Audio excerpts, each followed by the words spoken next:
Sugar patient को केला, आम, चीकू छोड़ के वो बाकी सब फ्रूट्स खा सकता है क्योंकि उसके अंदर नेचुरल शुगर होती है। जैसे वो आप एम्प्टी स्टमक आप जूस ले सकते हैं जिसके अंदर आप करेला, नीम और कड़ी पत्ता, पीपल के पत्ता, क्योंकि उसमें ऑक्सीजन लेवल जब अच्छा रहेगा, थोड़ा सा अदरक डाल सकते हैं। उससे क्या होएगा कि आपकी ब्लड सप्लाई, नाइट्रिक ऑक्साइड आपका बढ़ेगा। जब आपका नाइट्रिक ऑक्साइड ज़्यादा बढ़ता है तो आपका ब्लड सप्लाई अच्छा होता है, आपकी जो नर्व डैमेज हो रही होती है वो धीरे धीरे ठीक हो जाती है।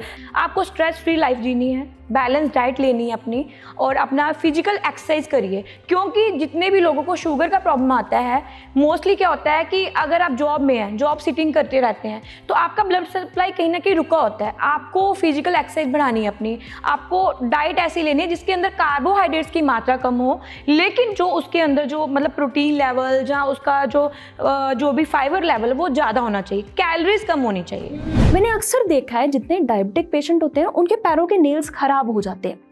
तो अभी कई लोग कहते हैं कि जैसे हमारी शुगर तो कंट्रोल में रहती है, लेकिन ये कौन से सिम्टम्स होते हैं जो उनके नेल्स भी खराब होने शुरू हो जाते हैं? ये मैम सोराइसिस का इशू होता है। सोराइसिस हो जाता है, मैंने एक बात बताई आपको कि नर्व में इन्फ्लेमेशन हो जाती है और नर्व डैमेज हो जाती है, फाइबर खत्म हो गया, ब्लड सप्लाई रुक गई, हाइपोक्सिया हो गया। क्योंकि ब्लड सप्लाई जब रुक जाती है तो वो एक सेल के अंदर ट्रिलियन सेल्स होते हैं, और एक सेल डेड हो गया तो आपका ऑक्सीजन लेवल डेड हो गया। जहाँ वहाँ पे ब्लड सप्लाई रुक गई तो आपको आपके नेल्स खराब होते हैं, लोगों को गैंग्रीन का इशू आता है, अंगूठा तक कटवाना पड़ता है। तो ये सब इसके जो है एक कॉम्प्लिकेशन सिम्टम्स हैं। और जैसे आपने कहा कि फाइबर कम हो जाता है शरीर में।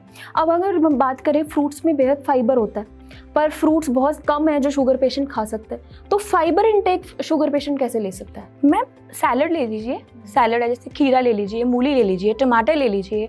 शुगर पेशेंट को केला, आम, चीकू छोड़ के वो बाकी सब फ्रूट्स खा सकता है क्योंकि उसके अंदर नेचुरल शुगर होती है, नेचुरल शुगर होती है। हाईली एंटीऑक्सीडेंट डाइट ले सकते हैं, जैसे वो आप एम्प्टी स्टमक आप जूस ले सकते हैं जिसके अंदर आप करेला, नीम और कड़ी पत्ता, पीपल के पत्ता, क्योंकि उसमें ऑक्सीजन लेवल जब अच्छा रहेगा, थोड़ा सा अदरक डाल सकते हैं। उससे क्या होएगा कि आपकी ब्लड सप्लाई, नाइट्रिक ऑक्साइड आपका बढ़ेगा। जब आपका नाइट्रिक ऑक्साइड ज़्यादा बढ़ता है तो आपका ब्लड सप्लाई अच्छा होता है, आपकी जो नर्व डैमेज हो रही होती है वो धीरे धीरे ठीक हो जाती है। जैसे डॉक्टर साहब आपने अभी होम रेमेडीज बताई है कि उनको ऐसे करेले का जूस पीना चाहिए, तो जैसे जो लोग स्वस्थ हैं, जिनको शुगर नहीं है लेकिन उनकी फैमिली हिस्ट्री है, हमेशा हम कहते हैं कि शुगर और ऐसी बीमारियां जो होती हैं वो family to family, generation to generation चलती हैं, आगे फॉरवर्ड होती हैं, तो शुगर भी उनमें से एक है। तो अगर पहले से ही प्रिकॉशन लेनी शुरू हो जाए तो क्या हम यहाँ पर ब्रेक लगा सकते हैं जो जनरेशन टू जनरेशन बीमारी? बिल्कुल ब्रेक लगा सकते हैं। जैसे मेरे घर की हिस्ट्री है, मेरे घर में बहुत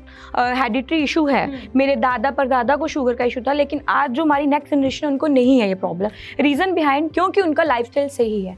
आपको स्ट्रेस फ्री लाइफ जीनी है, बैलेंस डाइट लेनी है अपनी, और अपना फिजिकल एक्सरसाइज करिए। क्योंकि जितने भी लोगों को शुगर का प्रॉब्लम आता है, मोस्टली क्या होता है कि अगर आप जॉब में हैं, जॉब सिटिंग करते रहते हैं, तो आपका ब्लड सप्लाई कहीं ना कहीं रुका होता है। आपको फिजिकल एक्सरसाइज बढ़ानी है अपनी, आपको डाइट ऐसी लेनी है जिसके अंदर कार्बोहाइड्रेट्स की मात्रा कम हो, लेकिन जो उसके अंदर जो मतलब प्रोटीन लेवल, जहाँ उसका जो भी फाइबर लेवल वो ज़्यादा होना चाहिए, कैलोरीज कम होनी चाहिए। अगर कैलोरीज ज़्यादा ले रहे हो उसको बर्न करने के लिए फिजिकल एक्सरसाइज करिए, आप वेयर फुट करिए, नंगे पाँव घास पे चलिए, आपका ब्लड सप्लाई अपने आप ऑटोमेटिकली ठीक होने लगेगा। बिल्कुल। और यहाँ पे सबसे बड़ी बात है कि हम जो यूथ है, आज का यूथ है ना, वो बहुत ज़्यादा भाग दौड़ में है।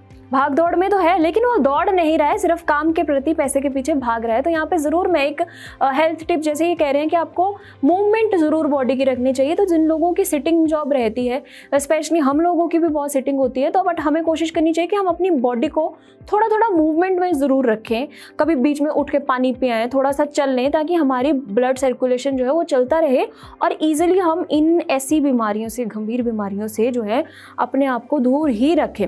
तो स्क्रीन पर नंबर दिया जा रहा है, इस नंबर पर कॉल करके आपकी डायबिटीज़ रिलेटेड, इनफर्टिलिटी रिलेटेड, कोई भी हेल्थ इश्यूज़ है उसके रिलेटेड जो है आप डॉक्टर नेहा महाजन जी से कनेक्शन साध सकते हैं।